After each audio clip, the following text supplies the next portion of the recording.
নিঃস্বার্থ সেবার মাধ্যমে আপনি সর্বদা ফলপ্রসূ হবেন এবং আপনার সমস্ত আকাঙ্ক্ষা পূর্ণতা পাবে। সর্বদা মনে রাখবে, জীবনে যত কঠিন পরিস্থিতির মধ্যে দিয়ে যাবে, তোমার ব্যক্তিত্ব ততই প্রখর হবে। লোভ, ক্রোধ, হিংসা পরম শত্রু, যার উপর নিয়ন্ত্রণ না থাকলে মানুষের মৃত্যু অনিবার্য।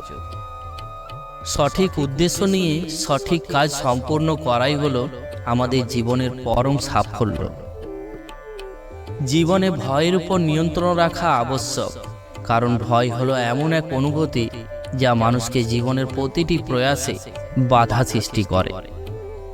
যে ব্যক্তির মধ্যে অহংকার মাত্রা যত বেশি, সেই ব্যক্তির মধ্যে জ্ঞানের পরিধি ততই কম। প্রজ্বলিত অগ্নি যেমন জ্বালানি কাঠকে ছায়ে পরিণত করে, ঠিক একইভাবে আমাদের জ্ঞান আলো আমাদের মনের মধ্যে থাকা আত্ম অহংকারকে ছায়ে পরিণত করে। জড় বস্তুগত সুখ সর্বদা ক্ষণস্থায়ী। কেবল ঈশ্বরের প্রতি আত্মসমর্পণ এবং ভক্তিই হল অনন্ত সুখের একমাত্র পথ। জীবন ধারণের জন্য প্রয়োজনীয় কর্ম অবশ্যই সম্পাদন করো, তবে বিনা অহংকারে, বিনা লালসায়, বিনা হিংসায়। কারণ সঠিক কর্ম হল উচিত ভালোবাসা, সহানুভূতি, নম্রতা এবং ভক্তি। মানুষের মনের উপর পূর্ণ নিয়ন্ত্রণ থাকলে সেই স্থিতিতে মনকে বলা হয় মানুষের পরম বন্ধু। আর এইভাবে মনের উপর যদি নিয়ন্ত্রণ না থাকে, তবে সেই স্থিতিতে মন হয়ে ওঠে আমাদের পরম শত্রু। বৈষয়িক জগৎ মানুষের কাছে প্রথমে আনন্দ ও সন্তুষ্টি যেমন নিয়ে আসে, ঠিক তেমনি সময়ের সাথে বহু দুঃখ কষ্ট বয়ে নিয়ে আসে। কারণ বৈষয়িক সম্পত্তি পাওয়ার চেয়ে তা হারিয়ে ফেলার ভয় ও উদ্বেগ মানুষের মধ্যে বহু গুণ বেশি। একজন বুদ্ধিমান ব্যক্তি যে কোনো সমস্যাকে সমাধান করতে পারে, ঠিক তেমনি জ্ঞানী ব্যক্তি সমস্যাকে পূর্ণ এড়িয়ে যেতে পারে। ক্রোধ বুদ্ধিকে গ্রাস করে, লোভ মনুষ্যত্বকে গ্রাস করে, চিন্তা আয়ুকে গ্রাস করে, আর অহংকার ব্যক্তিত্বকে গ্রাস করে।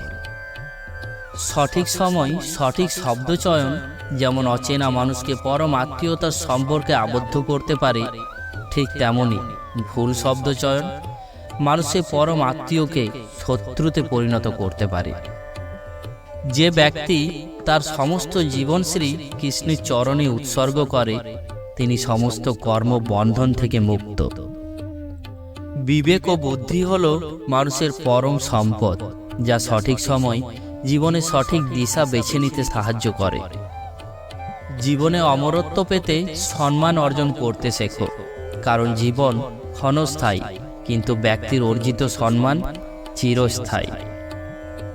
কেবলমাত্র স্বার্থত্যাগই হল আনন্দ ও সন্তুষ্টির একমাত্র সহজ পথ। মনের স্থিরতার জন্য শান্তি, ভদ্রতা, নীরবতা, আত্মসংযম, পবিত্রতা এবং শিক্ষা গ্রহণ করা আবশ্যক। জীবনে লক্ষ্য স্থির রাখা আবশ্যক, কারণ লক্ষ্যহীন জীবন মানুষকে ভুল পথে চালিত করে।